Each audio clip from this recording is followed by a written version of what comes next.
성경 공부 시작하도록 하겠습니다. 먼저 기도하고 시작하겠습니다. 하나님 계신 우리 아버지, 오늘 저희가 또 다시 주님의 전에서 성경 공부할 수 있는 그런 기회를 줘서 감사드립니다.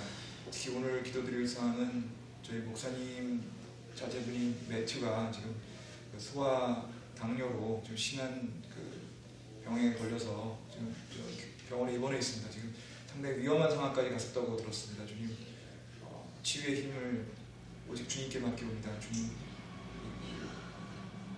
은총을 허락하셔서 우리 매튜가 다시 회복될 수 있도록 도와주시고, 또 우리 목사님 가족도 위로해 주시고, 목사님 가족 지금 굉장히 힘드실 텐데 우리 목사님 가족을 위로해 주시고 항상 주님의 사랑으로 그 목사님 가족을 지켜주시길 바랍니다. 오늘 성경 공부 시간에 주님께서 시종일관 주관일 것 믿사오며 이 모든 말씀 예수님의 이름으로 기도드렸습니다.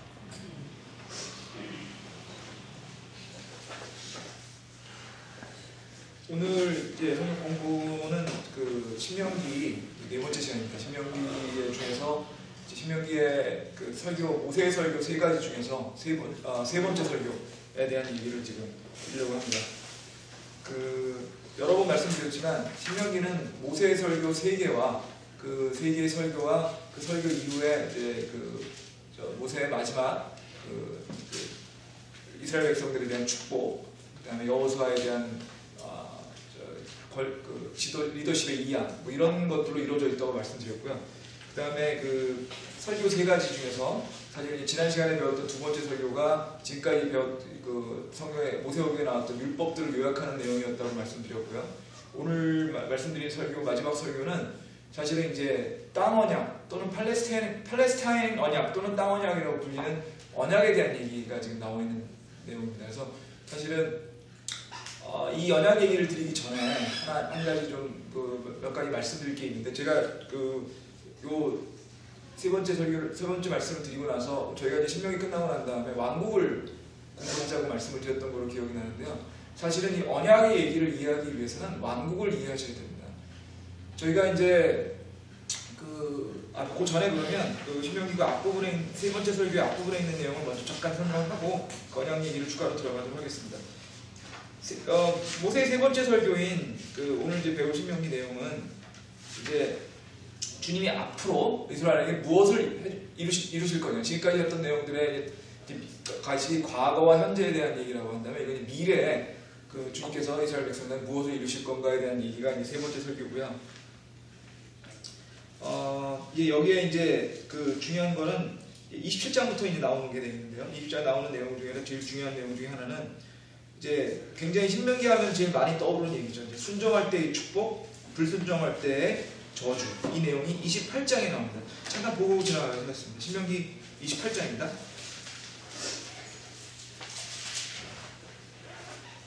(28장에) 보시면 1절부터 14절까지 내용은 순종했을 때에 대한 축복에 대한 얘기입니다. 그 다음에 15절부터는 이제 불순종에 대한 저주에 대한 얘기고요. 근데 이 내용이 상당 부분이 어떻게 보면 이렇게 비교되는 그런 내용으로 구성되어 있습니다. 첫 번째 잠깐만 읽어보시면요. 내가 주 내 하나님의 음성에 부지런히 귀를 기울이고 내가 이날 내게 명령하는 그분의 모든 명령을 지켜 행하면 주의 하나님께서 땅의 모든 민족들 위에 너를 높이 세우시리라. 내가 주 내 하나님의 음성에 귀를 기울이면 이 모든 복이 내게 임하며 너를 따라잡으리니 내가 도시에서도 복을 받고 들에서도 복을 받으며, 이렇게 돼 있죠. 그 다음에 15절부터 읽어볼까요? 그러나 만일 내가 주 내 하나님의 음성에 귀를 기울이지 아니하여 내가 이날 내게 명령하는 이 그분의 모든 명령과 법규를 지켜 행하지 아니하면 이 모든 저주가 내게 임하고 너를 따라잡으니 내가 도시에도 저주를 받고 들에서도 저주를 받으며, 거의 같은 구절이 지금 앞부분만 제가 읽긴 했습니다만 거의 같은 구절이 반복되고 있습니다. 그래서 포인트는 뭐냐면 순종했을 때와 불순종했을 때를 비교해가지고 순종했을 때의 축복과 불순종했을 때의 저주가 완전히 극렬하게 대비되도록 이렇게 지금 성경이 쓰여 있고요. 사실 이제 이거에 몇 번 제가 이제 성경 공부 모세오경을 하면서 말씀드렸던 내용 중에 연결되는 내용들인데요. 이 내용들, 지금 이 순종과 불순종의 이 내용들의 당사자는 이스라엘 백성이라고 말씀드렸죠. 그래서 사실은 물론 신명기뿐만 아니라 모세오경 전체가 다 마찬가지입니다만 이 모든 내용들이 결국은 이스라엘 백성들에 대한 언약이었다는 걸 말씀드릴 수 있고요. 그래서 저희가 이제 이 신명기를 이해할 때, 뭐 모세오도 마찬가지로 이해할 때 이런 축복이나 저주의 얘기가 신약 성도인 우리한테 직접적으로 해당되는 것은 아니라는 얘기를 여러분한테 여러 번 말씀드렸습니다. 다시 한번 말씀드리면, 오늘 이번에 구절이 나왔으니까 말씀드리면, 이 구절들의 핵심적인 이해 당사자 아니면 언약의 상대방은 이스라엘 백성이다. 근데 그럼에도 불구하고 저희가 여기에서 배울 수 있는 그런 내용들이 있습니다. 배울 수 있는 내용은 뭐냐면, 결국은 그 직접적으로 저희가 이 순종과 불순종의 그 대상이 아니자 하더라도 이걸 통해서 주님이 무엇을 우리에게 원하시는가에 대한 거를 저희가 교훈을 삼을 수 있겠죠. 뭐 당연한 얘기입니다만, 주님께서 순종을 좋아하시고요, 불순종을 싫어하신다는 거, 이게 뭐 우리가 굉장히 중요한, 저희가 배울 수 있는 교훈이라고 할 수 있고, 그러므로 그를 통해서 우리가 신약 성도인 저희가 뭐 이스라엘 백성들한테 약속되어 있는 것 같은 그런 축복을 받고 저주를 받고 이런 것들이 아니다 하더라도 최소한 우리가 마음속에 넣을 수 있는 것은, 주님이 우리에게 원하시는 것은 순종하는 것, 주님을 믿고 순종하는 것, 그것이 주님이 원하신다는 것. 이게 사실은 저희가 요 구절, 이 28장에 있는 구절에서 배울 수 있는 굉장히 큰 내용이고요. 참고로 잠깐 말씀드리면, 지난번에도 한번 말씀드렸던 것 같아요. 대체신학이라고 그래가지고 이스라엘 백성들의 중요도가 이제는 신약 성도에 되는 이제는 없어지고, 이스라엘 백성한테 했던 모든 축복과 저주가 다, 특히 축복이, 저주 얘기는 안 하시고요, 축복이 신약 성도인 교회에 있는 분들한테 한다는 그런 신학이 있다고 말씀드렸잖아요. 대체신학이 가톨릭이 제일 대표적이고, 그 다음에 장로교 신학도 그쪽이 많이 가깝고요. 그리고 사실은 우리나라가 이제 장로교가 굉장히 대세를 이루다 보니까 장로교를 제일 많이 접하게 되거든요. 그럼 장로교를 많이 접하게 되니까 사실은 저희가 교회에서 뭐 제일 뭐 편하게 할 수 있는 건 다른 교회를 가지 않더라도 이제 극동방송 같은 채널을 듣다 보면은 이런 거에 관련된 얘기가 굉장히 많이 나옵니다. 그러니까 저희가 주님께 기도 열심히 하고 또 주님께 많은 그 노력을 하면 주님이 영어로 하면 healthy, wealthy, demon free라고 해서 이제 건강해지고, 그다음에 돈 많이 벌고, 그다음에 이제 뭐 악령에 사로잡히지 않아서 마음이 평안한, 뭐 이런 게 된다는 얘기들을 하시는 목사님들이 많이 계십니다, 한국에. 근데 그분들이 그런 얘기를 하시는 내용들이 왜 그러신지까지는 이해할 수 있는데, 저희들이 이제 그 말씀드릴 수 있는 거는 그건 사실이 아니라는 겁니다. 그러니까 주님께서는 신약 성도들인 저희들한테 이게 물질적인 축복을 약속하지 않으셨습니다. 물론 물질적인 축복을 주실 수도 있습니다. 그렇지만 물질적인 축복이나 육체의 건강을 약속하셔가지고 주님을 믿고 주님을 따라가고 사랑하면 건강하고 행복해진다라고 얘기하시지 않으셨어요. 슬프지만 그게 사실입니다. 그러니까 그 대체신학에 나오는 그런 내용들을 믿고 싶으시는 이해는 하겠지만, 그거는 이스라엘 백성에 대한 거기 때문에 저희한테 잘 적용되는 게 아님에도 불구하고 상당히 많은 특히 장로교 쪽의 목사님들이 이렇게 많이 말씀하시는데, 제가 단적인 얘기를 드릴게요.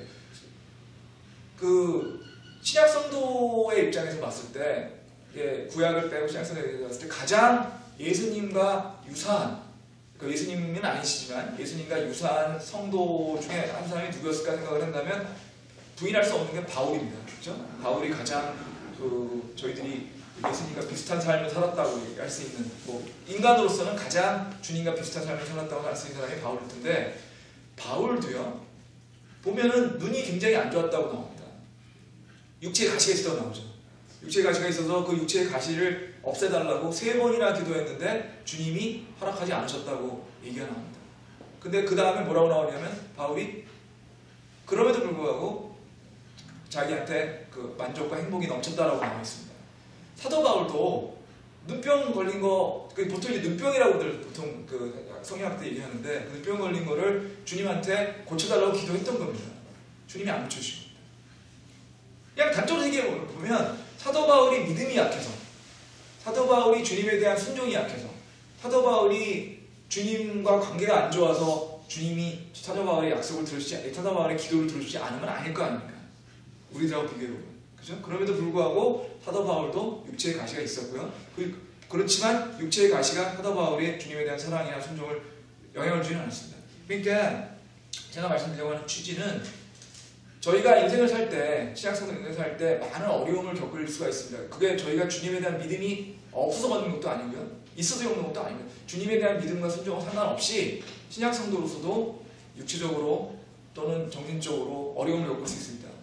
지금 오늘 아침에 잠깐 얘기가 있었으면 다시 말씀드리면 지금 매튜가 지금 소아 당뇨 진단이 나와가지고 지금 어저께 병원 응급실에 갔고 잘못했으면 코마가 될 뻔했어요. 그러니까 완전 의식불명이 돼가지고 될 뻔했는데 천만다행으로 그것도 제 시간에 도착을 해서 지금은 이제 그 정도 상황은 아니고 이제 입원을 해 있는데 이제 평생 인슐린 주사를 맞아야 되는 거로 진단이 나왔고요.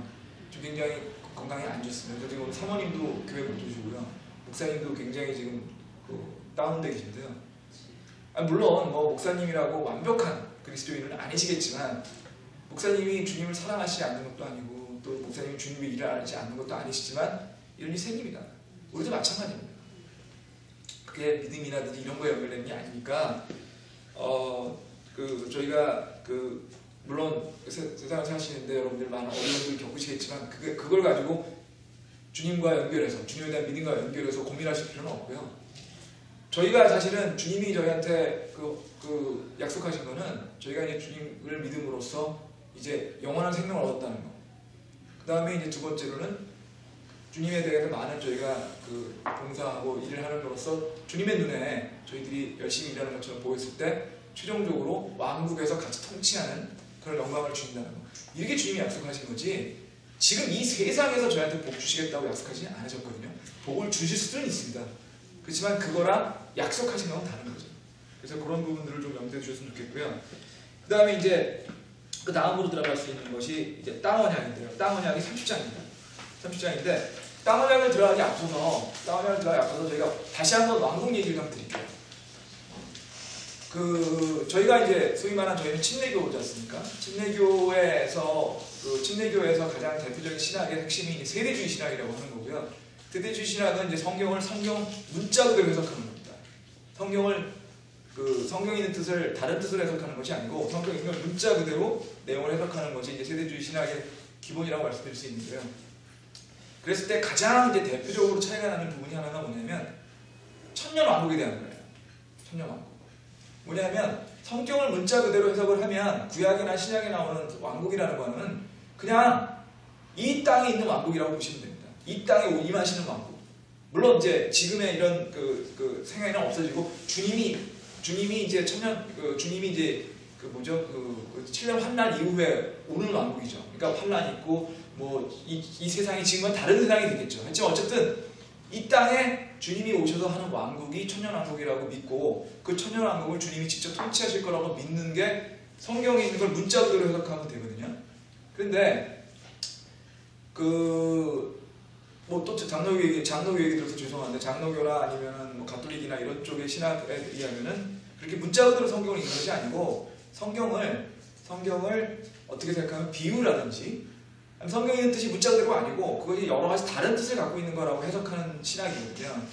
근데 그렇게 하게 되면 천년왕국이 이 땅에 임한다라고 생각하지 않으시고요. 천년왕국이 그분들은 어떻게 믿으시냐면 장로교 신학에서 믿는 왕국이라고 하는 것은 마음이 주님을 믿어서 마음에 주님의 평안이 임하는 상태를 천년왕국이라고들 생각을 하세요.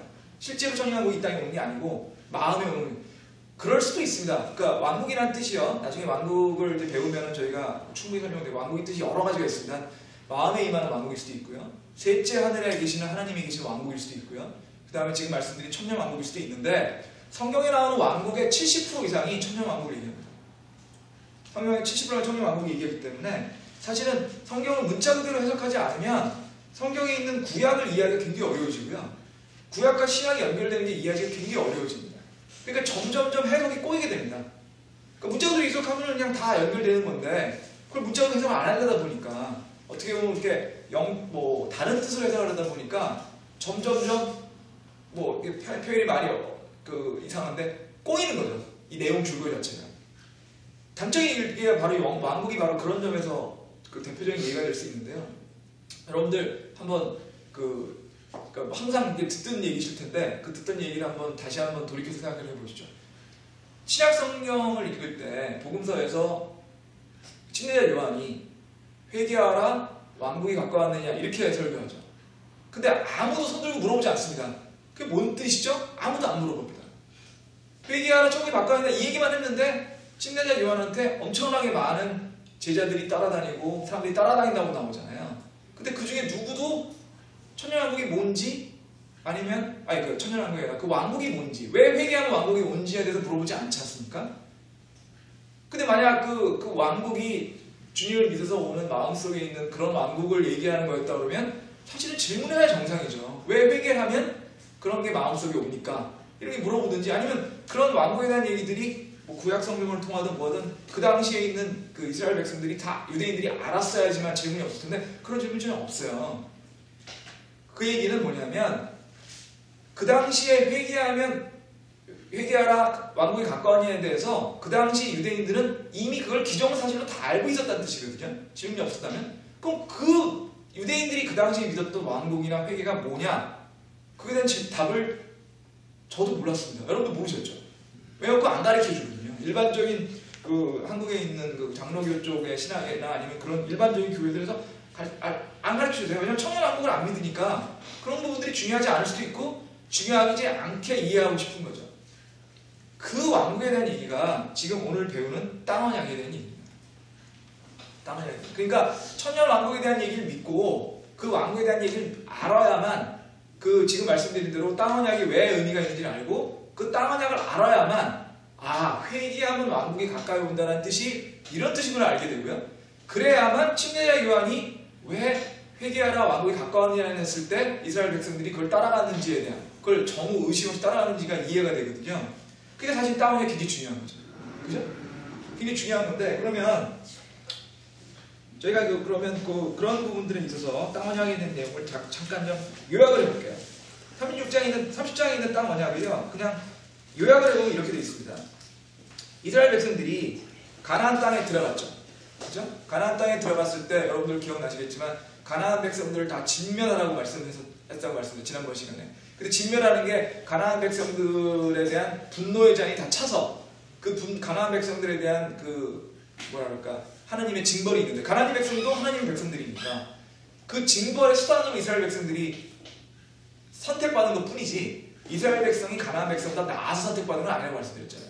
근데 반대로 이스라엘 백성에 대해서도 주님의 진노의 잔이 차면 이스라엘 백성들도 그 벌을 받으신다고 주님이 그러셨거든요. 그래서 이스라엘 백성들이 가나안 땅에 들어가서 주님을 잊고 또 뭐 여러 가지 이제 죄악을 저지르게 되면 주님이 다른 민족을 통해서 이스라엘 백성들을 징벌하시게 될 거고 실제로 역사상 징벌이 있었습니다. 그리고 징벌이 있어가지고 어떻게 됐냐면 가나안 땅에 들어가서 가나안 땅에 들어간 게 BC 1400년경이라고 말씀드렸잖아요. 그 다음에 BC 1000년경쯤이 되면은 그 1000년경이 이제 다윗 왕 시대라고 말씀드렸잖아요. 그때가 통일 왕국 시대고요. 그 다음에 한 400년 지나고 나서 BC 600년경에 이제 이스라엘이 망하게 되는데 이스라엘이 두 번에 걸쳐서 망합니다. 이스라엘이 이제 유대 왕국과 북이스라엘 왕국으로 나뉘게 되고요. 북이스라엘 왕국은 아시리아한테 망하고요. 그 다음에 남유대 왕국은 바빌론한테 망합니다. 그래서 지금 이 두 왕국에 따라 이 두 제국에 따라 망해가지고 이스라엘 백성들이 전 세계에 흩어지게 되죠. 전 세계에 흩어지게 되니까. 그러니까 지금 이스라엘 백성들이 가나안 땅에서 주님을 잊고 살았을 때 이스라엘 백성들을 그 땅에서 쫓아내겠다고 하시는 주님의 말씀이 예언이 실현이 된 거죠. 땅 언약은 그렇게 이스라엘 백성들이 그렇게 문제를 삼아가지고 결국은 가나안 땅에서 흩어지게 될 거라는 이야기를 하시고요. 그럼에도 불구하고 이스라엘 백성들이 만약에 회개한다면 다시 주님이 그 이스라엘 백성들을 가나안 땅으로 다시 돌아오게 할 거다라는 얘기입니다. 간단히 얘기해서 회개하면 돌아오게 될 거다. 그리고 돌아오게 되게 되면 이스라엘 백성들한테 축복을 주실 거고 이스라엘 백성들의 적대자들에 대해서는 하나님의 저주가 있으실 거다라는 얘기가 땅 언약입니다. 그러니까 그냥 복잡하게 얘기되지 않으면 땅을 이스라엘 백성한테 주셨습니다. 가나안 땅. 근데 가나안 땅에서 이스라엘 백성이 잘못하면 전 세계로 흩어지게끔 하는 가나안 땅에서 쫓겨나게 되는 벌을 주실 거고요. 하지만 회개하면 그 땅으로 다시 돌아오게 해서 다시 번성해드리겠다. 회개하면 그 땅을 다시 주시겠다는 얘기죠. 회개하면 그 왕국이 다시 오시게 하겠다는 얘기가 땅 언약에 나옵니다. 그러니까 침례 요한이 회개하라 왕국이 가까웠냐 한 얘기가 땅 언약을 얘기하고 있는 겁니다. 신명기의 땅 언약에서 이스라엘 백성들이 다시 그 가나안 땅으로 다시 돌아오게끔 하겠다라는 그 얘기를 침례 요한이 하고 있는 거예요. 근데 그러면 이런 얘기할 수 있겠죠. 가나안 땅에 계속 살고 있지 않느냐? 가나안 땅이 그때 그 신약 시대에도 그게 이제 AD 1세기경 아닙니까? AD 36년 그때도 왜 그때도 이미 가나안 땅에 그 이스라엘 백성들이 살고 있는데 뭐 돌아오냐고 얘기할 수 있겠죠. 근데 굉장히 중요한 게 있죠. 유대 백성이 그때 가나안 땅에 살고 있었지만 왕국은 아니었어요.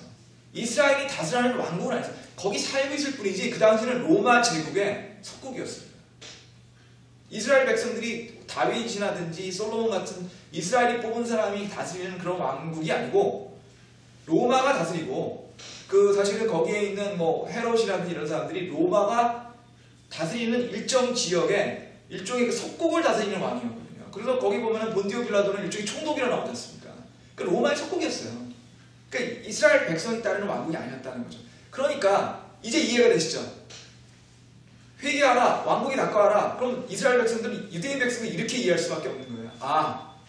왕이 오셔서 다윗과 같은 왕이 오셔서 이 가나안 땅에 있는 우리들이 그 왕을 중심으로 새로운 왕국을 만들고 그 왕국이 로마로부터 독립하는구나 이렇게 생각했을 거죠. 왜? 신명기에 나오니까. 그래야 그 다음 또 이해가 됩니다. 좀 이해 좀 안 되는 부분들이요. 신약 성서를 그냥 아무 생각 없이 듣다 보면 어떤 게 이해가 안 되면 왜 그렇게 바리새인들이나 그때 그 당시에 유대 지도자들이 이스라엘 백성들뿐만 아니라 그 지도자들이 우리 그 예수님을 죽이고 싶었을까? 왜 예수님을 그렇게 미워했을까? 그게 잠깐 이해가 안 됩니다. 지금 심지어는 본디오 빌라도도 보면은 꼭 죽이려고 생각하는 마음이 아니었던 것이 나오거든요. 근데 본디오 빌라도 그러지 않습니까? 나는 결정할 수 없으니 너네들끼리 결정해라. 근데 결정을 누가 했냐면 유대인들이 결정했어요. 굉장히 미워했거든요. 이스라엘 백성들이 유대인들이 그때 생각했던 왕이라고 하는 거는 왕국을 만들어서 통치할 군사적인 왕 이런 왕이 오셔가지고 로마를 쫓아내고 왕을 만들 그런 사람을 기대했는데 그런 왕이라고 기대했던 예수님이 오셔가지고 군사력을 일으켜야 된다 게릴라전을 하자 이런 얘기를 하는 게 아니고 사랑해라 왕국은 하늘에 있다 이런 식으로 얘기를 하시니까 사람들이 분노한 거죠. 진짜 우리 메시아인 줄 알았는데 이 메시아가 아니고 가짜 메시아 아니야. 그러니까 사랑이 배편이 되면 증오가 되었습니까? 무관심이 아니고요. 그러다 보니까 그런 용토로 사실은 그 유대인들 사이에서 가짜 메시아라는 느낌에서 주님의 진짜 뜻을 이해 못했습니다. 그냥 구약에 있는 거랑 비교하다 보니까 왕국을 하러 온 주님이 아니다 생각하다 보니까 주님에 대한 분노가 더 커지게 된 거죠. 그러니까 결론적으로 신약에 대해 있는 그런 얘기를 이해하려면 땅 언약에 있는 얘기, 구약에 있는 얘기들을 이해하셔야 되고 땅 언약이나 구약에 있는 얘기들을 문자 그대로 이해하셔야 돼요. 신약도 문자 그대로 이해하셔야 되고 그래야 앞뒤가 이해가 되고 훨씬 더 전체적인 맥락이 이해가 되거든요. 그게 아니면 자꾸 말씀드리지만 앞뒤가 안 맞는 거죠. 좀 회개하는데 왜 왕국이 오지? 왜 자꾸 우리 주님에 대해서 얘기할 때 왕중왕이라는 표현 많이 쓰잖아요. 그 왕중왕이라는 표현이 왜 자꾸 나오지? 왕국에서 나오는 거예요. 이사야서에 나오거든요. 왕중왕이라는 표현이 왕국이니까 메시아는 왕이시고 사실은 왕은 왕이시죠. 언제요? 재림하셨을 때 천년왕국을 만드시고 나서 거기에 왕으로 오시죠. 처음에 오셨을 때는 초림하셨을 때는 그렇지 않았거든요. 근데 그 초림 재림 얘기도 이사야서에 나오긴 나오잖아요. 근데 그런 부분들까지 다 고려를 하게 되면 이 땅 언약에 대한 얘기들을 좀 더 여러분들이 이해하시라고 말씀드리겠고요. 그러면 이제 땅 언약으로 다시 좀 들어가서 조금 더 상세하게 땅 언약을 보겠습니다. 땅 언약 가시기 전에 하나 다시 보면 아브라함한테 저희가 창세기 배웠을 때 기억나시는지 모르겠는데 창세기 15장에 보면 아브라함의 언약 기억나세요? 아브라함한테 하나님께서 세 가지를 약속하시죠. 씨와 땅과 축복을 약속하십니다. 기억나시는지 모르겠는데 그래서 그때 아브라함과 하나님이 그 일종의 언약을 하기 위한 의식을 가지시죠. 그래서 동물을 이렇게 나눠놓고 해가지고 불 이렇게 해가지고 중간에 걸어가고 이런 거 나오거든요. 근데 그때 아브라함은 잠이 들었는데 주님만 거기 걸어가셨다는 얘기가 나왔어요. 그래서 제가 그렇게 설명을 드렸을 겁니다. 그 아브라함의 주신 언약은 주님이 아브라함이 어떤 일을 하면 상관없이 주님이 약속하신 언약입니다. 그러니까 아브라함이 그거에 대해서 무슨 대가를 지급하거나 무슨 언약 보통 계약이라는 게 그렇지 않습니까? 상대방이 무슨 일을 해주면 내가 뭘 해줄게라는 게 보통 계약인데 아브라함은 그렇지 않다고 말씀드렸죠.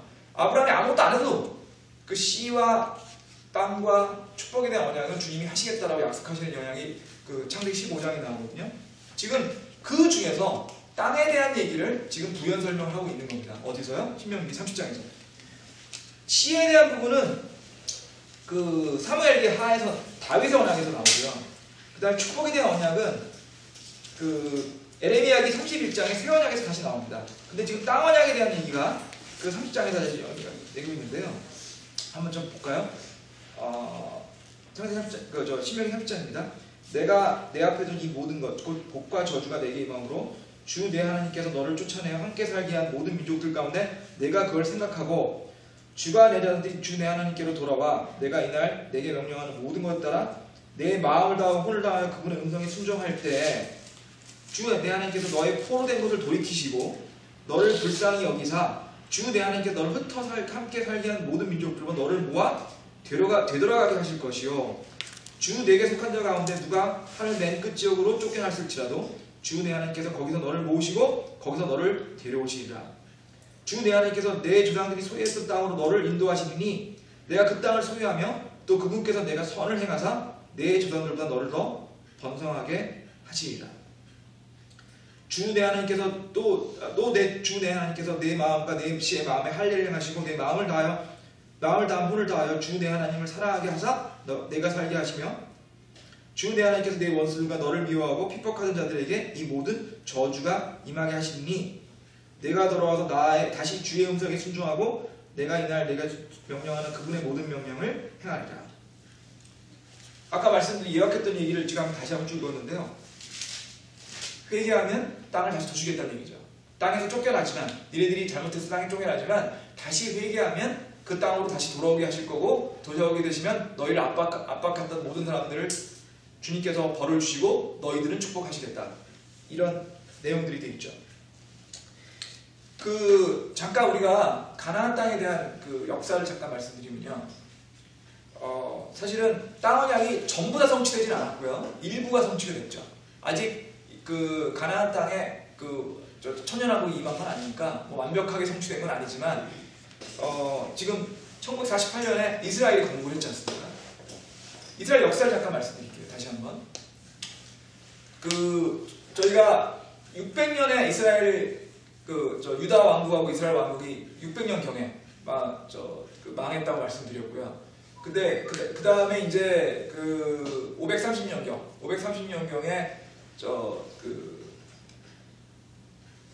페르시아 왕국이 이제 고레스 왕이 키루스 왕이 대제라고 하는 고레스 왕이 했을 때 사실은 일부 이스라엘 백성들이 다는 아니고요. 일부 백성들이 느헤미야와 에즈라를 따라서 예루살렘으로 돌아갔죠. 530년경에. 그래서 다시 한번 예루살렘을 건국을 했지만 그 이후에도 이스라엘 백성들이 통치하는 땅은 없었습니다. 그러니까 제국으로 표현을 해보면요. 이스라엘을 망하게 한 유대 왕국과 이스라엘 망하게 한 제국이 아시리아 제국과 바빌론 제국이었고요. 아시리아 바빌론 제국 다음에 오는 제국이 어느 제국이냐면 페르시아 제국이고요. 페르시아 제국에도 이스라엘은 속국이었어요. 페르시아 제국을 망하게 한 제국이 어디냐면 여러분들이 아주 유명한 제국입니다. 헬라 제국이라고 보통 얘기하고 그리스 제국을 얘기하는데요. 알렉산더 대왕이 만든 제국이 헬라 제국입니다. 알렉산더 대왕이 페르시아 다리우스 4세를 멸망시키고 만든 제국이거든요. 그래서 그리스 제국이라고 보통 부르는 헬라 제국, 그리스 제국이 할 때도 역시 유대인은 그 땅의 속국이었습니다. 제국이라는 것은 뭐냐면 그 나라에 별개의 독립국가가 없다는 뜻이거든요. 제국은 하나의 제국이 있고 나머지 다 속국이니까. 페르시아 제국 이후에도 그리스 제국 이후에도 없다가 그리스 제국을 멸망시킨 건 누구냐면 로마 제국입니다. 그 로마 제국이 우리 신약에 나오는 거죠. 당연히 로마 제국 때도 속국이었어요. 그러다가 AD 70년 경우에 대규모 유대 반란이 일어납니다. 우리 주님께서 사역하실 때는 AD 30년경이고요. 그 AD 30년경에도 주님을 메시아로 받아들이지 않았죠. 그 주님을 죽이고 그 이후 40년에 걸쳐서 30-40년에 걸쳐서 계속 주님의 제자들이 복음을 정했음에도 불구하고 이스라엘 백성들, 유대인들은 주님을 메시아로 받아들이지 않았고요. 그래서 이제 사실은 유대인의 시대가 끝나고 소위 말하는 이방인 세대, 교회 시대가 열리게 돼서 저희가 이제 사실은 이스라엘 백성 대신 이제 사실은 교회 시대로서 이방인 세대를 이제 맞이하게 됐는데, 만약에 그때 이스라엘 백성들이 메시아를 받아들였다면 그 시대가 없을 뻔했죠. 어쨌든 그렇게 됐고요. 그 다음에 AD 70년 경에 유대인들이 대규모 반란을 일으키게 됩니다. 그 반란을 일으켜가지고 사실은 이제 그 종교와 연결되어 있는 반란인데요. 종교와 연결된 반란인데 그 반란을 일으켜가지고 유대를 정벌하러 로마에서 장군을 보내고요. 그 장군이 둘이 옵니다. 하나는 베스파시아누스 장군이라는 장군하고요. 그 장군의 아들인 티투스 장군이라는 두 장군이 와서 이 그 유대 반란을 지도를 해가지고 AD 70년 경에 예루살렘 성이 멸망을 하고 예루살렘에 있던 그 주님 성전이 다 불타게 됩니다. 그래서 그 지금 이제 그 여러분들이 예루살렘에 혹시 가시게 되면 뭐 신문 같은 데서 많이 보시죠. 통곡의 벽이라는 거 기억나요? 그 통곡의 병이 그때 AD 70년 경에 예루살렘이 망했을 때, 그때 망하고 그러니까 다 불태우고 남아있는 유일한 벽입니다. 그게 이제 그래서 통곡의 벽이라고 하는 병인데요. 그러다 보니까 AD 70년 경에 완전히 이제 사실은 이스라엘이라는 나라는 없어졌죠. 없어졌습니다. 그리고 그 유대를 완전히 없앤 그 베스파시아누스 황제하고 티투스는 그 당시에는 황제가 아니었는데요. 그 이후에 로마의 황제가 됩니다. 그래서 베스파시아누스 왕조라고 하는 왕조를 만들어가지고 황제가 돼서 베스파시아누스, 그 아들인 티투스, 또 그 아들 해가지고 3대에 걸쳐서 사실은 로마 제국을 통치하는 왕조가 되고요. 그러면 유대 입장에서 보면 AD 70년 이후에 유대 땅의 주인이 안 된 거예요. 그리고 엄청나게 많은 유대인이 그 당시 학살을 당하거든요.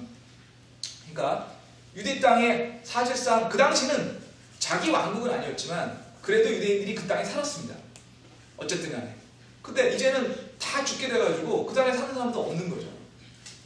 그 자리에 지금 이제 소위 말하는 팔레스타인이라고 하는 사람들이 그 자리를 차지하고 거기에 지난 2000년 동안 살게 된 겁니다.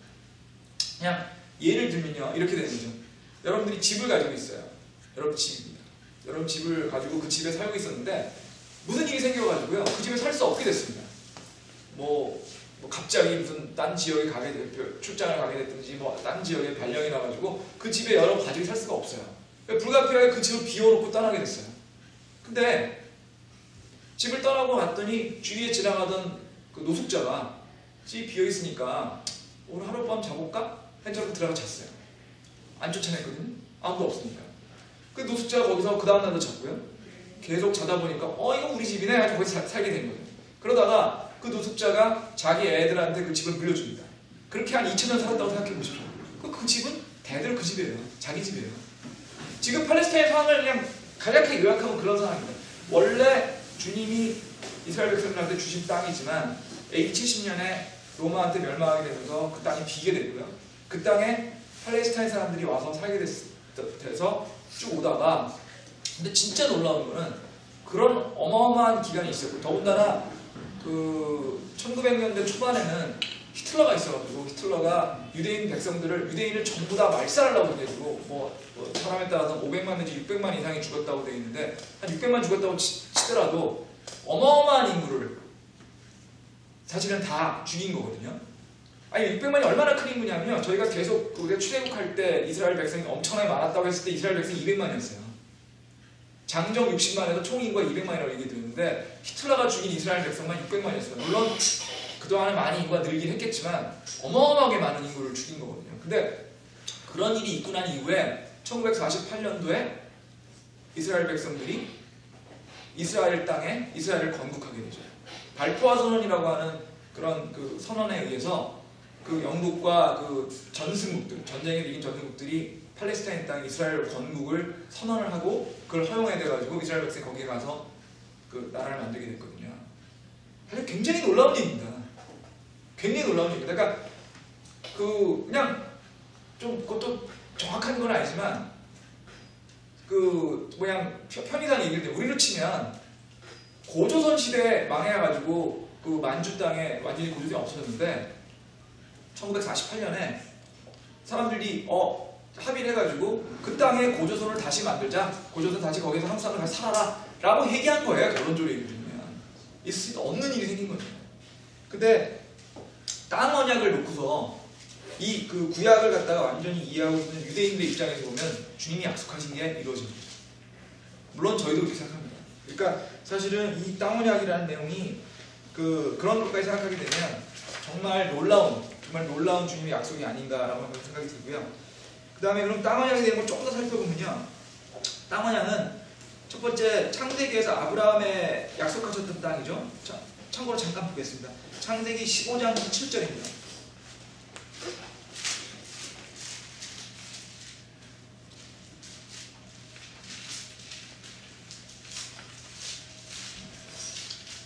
제가 잠깐 읽겠습니다. 그에게 이르시되 나는 이 땅을 네게 주어 상속하게 하려고 너를 갈대아의 우르로 데리고 나온 주인이라 이렇게 말씀하셨죠. 이렇게 말했고 18절에 보시면요.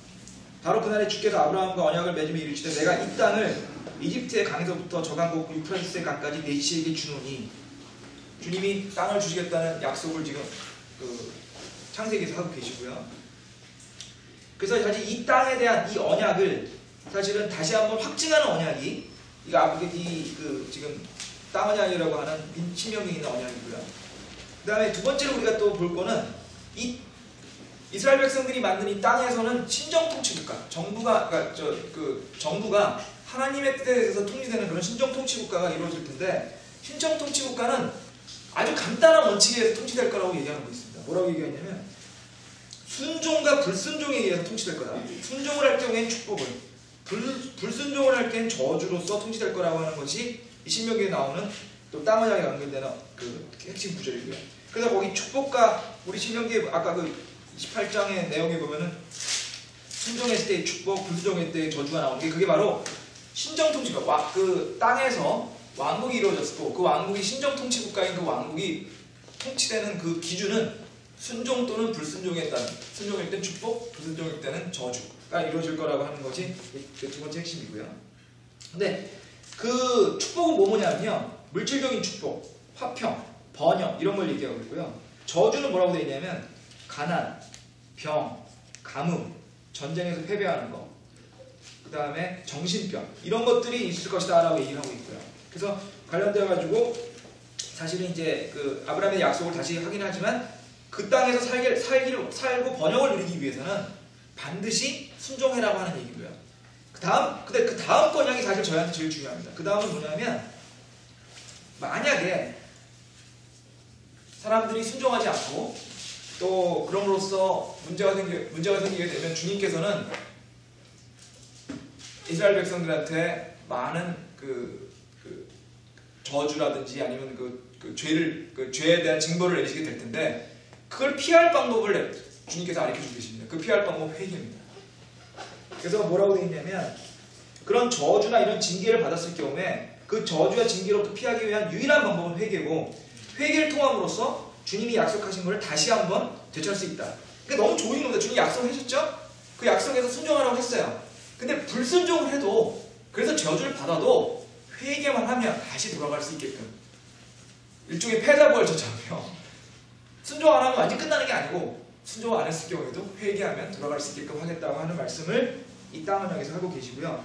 이게 이제 아까 말씀드린 것처럼 맨 처음에 제가 얘기한 것처럼 신약 성서에서 우리 그 침례자 요한이 얘기했던 회개하라 하늘의 왕국이 가까이 왔느니라고 얘기했던 바로 그 내용인 겁니다. 바로 이 내용이 회개함으로써 왕국을 다시 찾고 이 땅을 다시 찾고 다시 그 주님의 은혜를 받을 수 있는, 주님의 축복을 받을 수 있는 게 올 때가 됐다라고 얘기했다는 얘기죠. 그렇기 때문에 신약에 있었던 그 많은 유대인들이 침례 요한의 이 얘기에 아무도 질문이 없었던 겁니다. 왜냐하면 너무나 잘 알고 보니까. 모세오경은 정말 몇백 번씩 그 사람이 교육받았을 때마다 태어나니까, 그렇기 때문에 이 모든 게 너무 쉽게 이해가 될 수 있었던 겁니다. 마지막 한 구절만 읽고 그만 좀 하겠습니다. 그래서 요 관련되는 구절이요, 그렇게 이스라엘이 민족적으로 회개를 통해서 민족적으로 회복됐다는 얘기가 에스겔서에 나옵니다. 에스겔서 36장 잠깐 보실까요?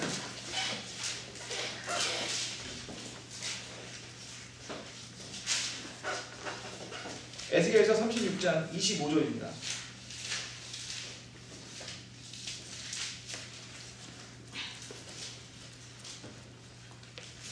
그때 내가 정결한 물을 너희 위에 뿌려 너희를 정결하게 하되 너희가 모든 더러움과 너희의 모든 우상으로부터 너희를 정결하게 하리라. 또 내가 새 마음을 너희에게 주고 새 영을 너희에게 주어 너희 살에서 돌아올 마음을 제거하고 너희에게 살로 된 마음을 주리라.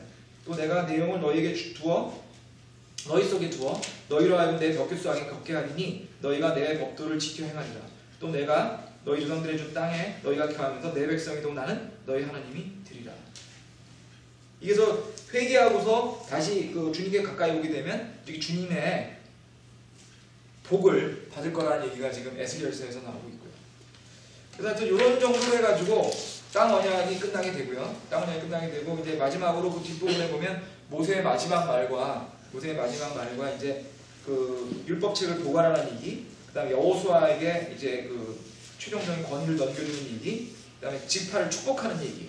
최종적으로 모세가 죽는 얘기가 이제 31장부터 34절까지 나와서 신명기가 끝나게 됩니다. 그래서 오늘 정리해서 이제 신명기를 어느 정도 정리하고 다음 시간에는 모세 오경에 있는 내용을 한번 쭉 핵심되는 내용을 한번 간단히 정리를 하고요. 그래서 다음 시간에는 이제 모세에 대한 얘기를 좀 하고 모세 오경에 특히 율법이 무슨 의미가 있었는지 이런 얘기를 좀 한 다음에 다음 시간 끝나고 난 다음부터는 왕국에 대한 얘기를 하도록 하겠습니다. 제가 이제 왕국에 대한 얘기를 하려고 하는 이유를 다시 한번 말씀드리면 성경의 주제는요 구원이 아닙니다. 제가 이런 얘기 들을 때마다 저도 좀 어떤 때는 당혹스러울 때가 있는데요. 우리 모두 다 구원만 생각을 하잖아요. 성경에 있는 내용을 앞뒤를 다 적용하다 보면요 성경은 어떤 내용이냐면 주님이 오셔서 이 땅에 주님의 왕국을 만드실 거라는 얘기예요.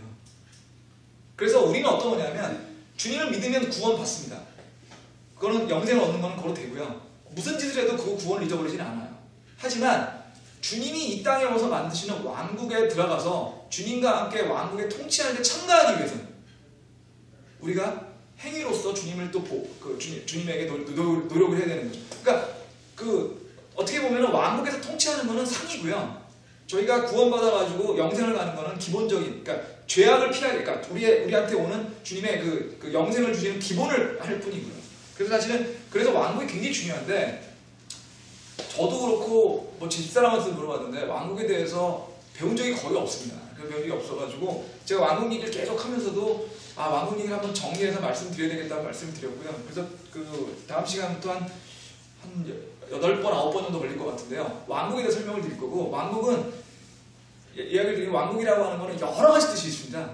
천년왕국이 제일 흔하게 나오는 거긴 한데요. 그 외에도 여러 가지 뜻이 있어서 그 왕국에서 어떤 의미가 있고 그 왕국이 어떤 의미에서 어떤 맥락으로 이해해야 되는지 부분을 설명드리는 시간을 하도록 하겠습니다. 그럼 기도하고 끝으로 하겠습니다. 하나님 계신 우리 아버지, 오늘 저희한테 이렇게 주님 말씀을 배울 수 있는 기회를 주셔서 감사드립니다. 저희가 주님 말씀을 배우면서 그것이 저희의 믿음이 강해질 수 있는 그런 저희가 될 수 있도록 도와주시고 주님의 말씀을 단지 머리로 받아들이는 게 아니라 저희 가슴으로 받아들일 수 있는 저희가 될수록 도와주시옵소서. 그리고 또 저희 목사님 가족의 주님 그 평안을 허락하셔서 지금 매튜의 건강 빨리 회복할 수 있게 도와주시고 또 우리 목사님이 이런 가족의 어려움에도 불구하고 항상 주님 믿고 주님 따라하고 사랑하고 또 그 목사님 가족 전부가 주님이 허락하시는 평안을 받을 수 있도록 도와주시옵소서.